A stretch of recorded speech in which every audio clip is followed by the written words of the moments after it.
traversé par le OPP.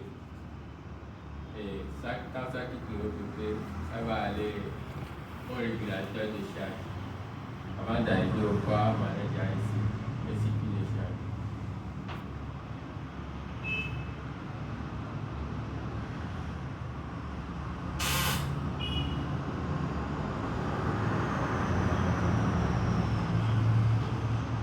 Le circuit de charge à son tour va alimenter la CPU, la mémoire RAM.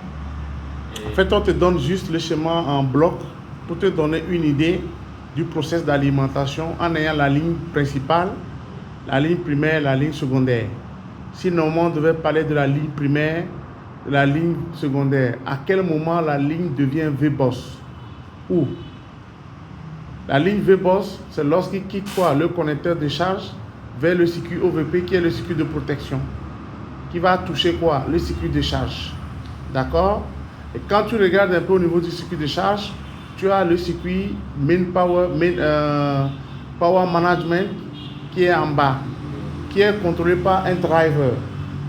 OK? Et le driver, c'est lui qui va signaler au circuit de charge toutes les informations et au cas où le circuit de charge veut informer le circuit de charge d'arrêter de charger la batterie parce que la batterie l'a informé qu'il est over.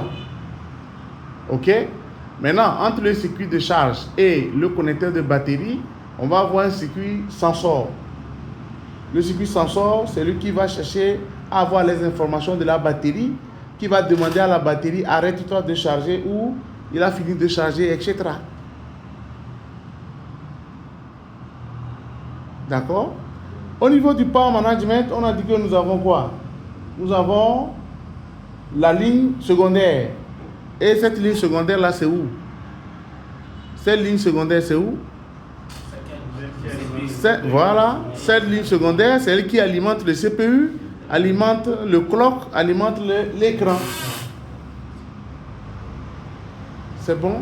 Monsieur Eli n'a pas, il est allé, il a regardé. Mais maintenant, sur la batterie, le connecteur de batterie, où se trouve le VBAT? Le VBAT, il est là-bas, non? Celui qui est alimenté par le rouge. Celui du milieu, c'est quoi? Oui, celui du milieu, c'est quoi?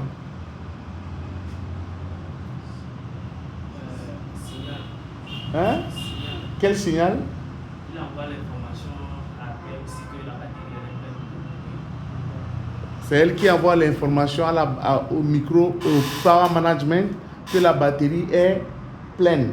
C'est pourquoi on l'appelle BSI, Battery Status Indicator. Battery Status Indicator, c'est lui qu'on écrit en vert.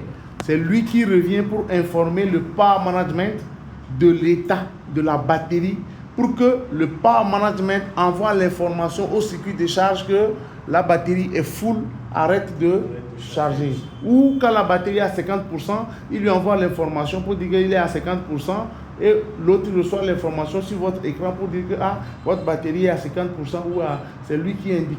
C'est lui qu'on appelle BSI qui est le Battery Status Indicator et c'est également lui qui peut s'appeler le ID. Donc ce connecteur s'appelle ID et il s'appelle également BS.